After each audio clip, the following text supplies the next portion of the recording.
नमस्कार प्रिय विद्यार्थियों, आज की कक्षा में हम सभी सूरदास के पद, जो कि आपकी कक्षा 10वीं का एक पाठ है, उसे पढ़ेंगे। सूरदास के पद जो यहाँ पर आपकी पाठ्य पुस्तक में दिए गए हैं, ये सूरदास के सूरसागर, जो कि बहुत ही चर्चित एक पुस्तक है उनकी, उसके भ्रमर गीत से यहाँ पर 4 पद यहाँ पर लिए गए हैं। तो इस बात को आप सभी ध्यान रखेंगे। ये जो पद हम इस पाठ में पढ़ेंगे आज, ये सूरसागर के भ्रमर गीत से 4 पद यहाँ पर लिए गए हैं। या आपको संदर्भ के लिए काम आएगा, तो आपकी पाठ्य पुस्तक में ये हिस्सा दिया गया है, इसे अच्छे ढंग से आप तैयार करेंगे। आइए सबसे पहला पद हम देखते हैं, इसका पठन करेंगे हम पहले। उधौ तुम हो अति बड़भागी, अपरस रहत स्नेह तगाते, नाहिन मन अनुरागी। पुरइन पात रहत जल भीतर, तारस देह न दागी। ज्यों जल माह तेल की गागरी, बूंद न ताको लागी। प्रीत नदी में पाँव न बोरियो, दृष्टि न रूप परागी। सूरदास अबला हम भोरी, गुर चाटी ज्यो पागी। यहाँ पर सूरदास अबला हम भोरी, गुर चाटी ज्यो पागी। आइए इसकी व्याख्या देखें।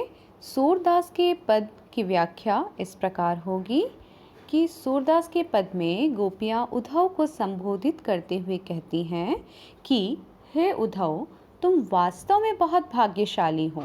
यहाँ पे व्यंग्य कर रही हैं, ठीक है, जो प्रेम के बंधन से तुम दूर रहे हो। तुम्हारा मन किसी के प्रेम में अनुरक्त नहीं है, किसी के प्रति तुम्हारे मन में प्रेम भावना भी जागृत नहीं होती।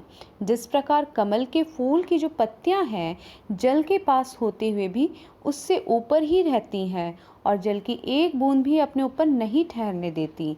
और जिस प्रकार तेल की जो मटकी है, उसको अगर जल में भिगोने पर भी उसके ऊपर जल की एक भी बूंद नहीं ठहरती, उसी प्रकार तुम्हारे ऊपर भी कृष्ण के रूपाकर्षण यानी रूप के आकर्षण और सौंदर्य का कोई प्रभाव नहीं पड़ा है। वास्तविकता यह है कि आज तुम प्रेम रूपी नदी में उतरे नहीं हो, इसलिए ना तो तुम प्रेम पारखी हो और ना ही प्रेम की भावना जानने वाले हो।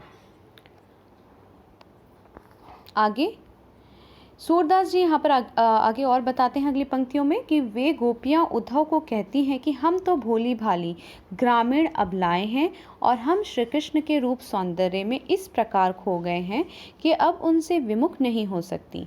हमारी स्थिति तो उन चींटियों के समान है जो गुड़ के प्रति आकर्षित होकर उससे चिपट तो जाती हैं, किंतु बाद में स्वयं को ना छुड़ा पाने के कारण उसी में चिपट के, उसी में चिपकी हुई रहकर वहीं अपने प्राण त्याग देती हैं।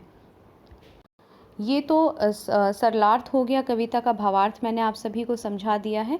आइए हम एक एक पंक्ति को फिर से यहाँ पर समझने का प्रयास करेंगे।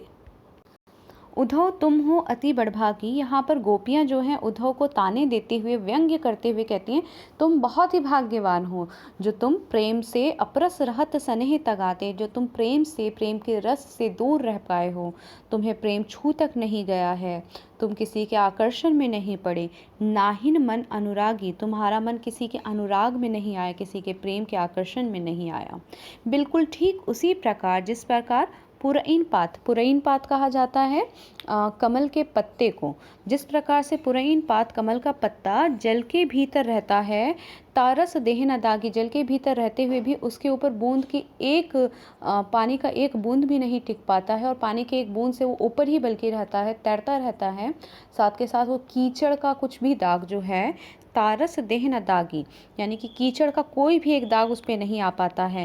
वो किसी भी प्रकार का दाग, किसी भी प्रकार का उस जल के भीतर रहते हुए, उसके स्पर्श में रहते हुए भी, उसके निकट रहते हुए भी उससे बिल्कुल अलग ही रहता है।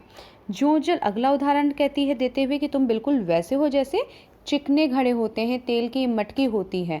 जिस तरह से तेल की गागरी पर, तेल की मटकी पर एक भी पानी का बूंद नहीं टिक पाता है, उसी प्रकार से तुमने जल के भीतर रहते हुए यानी प्रेम के पास रहते हुए भी, श्री कृष्ण के निकट रहते हुए भी तुमने अपने आप को श्री कृष्ण से दूर कर रखा है।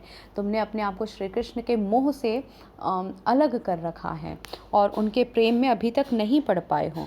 फिर कहते हैं प्रीति नदी में पाँव न बोरियो, यानी कि प्रेम रूपी जो नदी है, प्रेम की जो नदी है, तुमने उसमें अभी तक अपने पाँव नहीं डाले हैं, तुम उनके प्रेम के आकर्षण में नहीं पड़ पाए हो।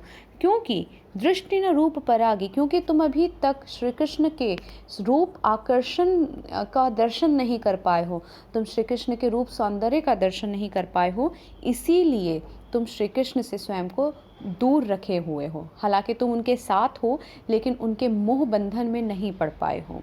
सूरदास कहते हैं कि अबला हम भोरी, हम तो गांव की वो अबला नारियां हैं, हम तो वो भाग्यहीन हैं जो श्री कृष्ण के प्रेम में पड़ चुकी हैं, बिल्कुल उन चींटियों के समान जो चींटियां गुड़ से प्रेम करती हैं और उसके आकर्षण में पड़कर स्वयं की ज़िंदगी भी ख़त्म हो जाती है उनकी, क्योंकि वो अपने आप को चाहकर भी फिर उससे नहीं छुड़ा पाती हैं और उसी में लगे हुए उसी गुड़ में चिपक करके अपनी जान गंवा देती हैं।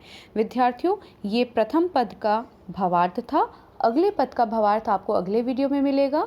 मुझे उम्मीद है आप सभी को अच्छे ढंग से समझ में आया है। यदि अच्छे से समझ में आया तो कमेंट सेक्शन में ज़रूर बताएं। धन्यवाद।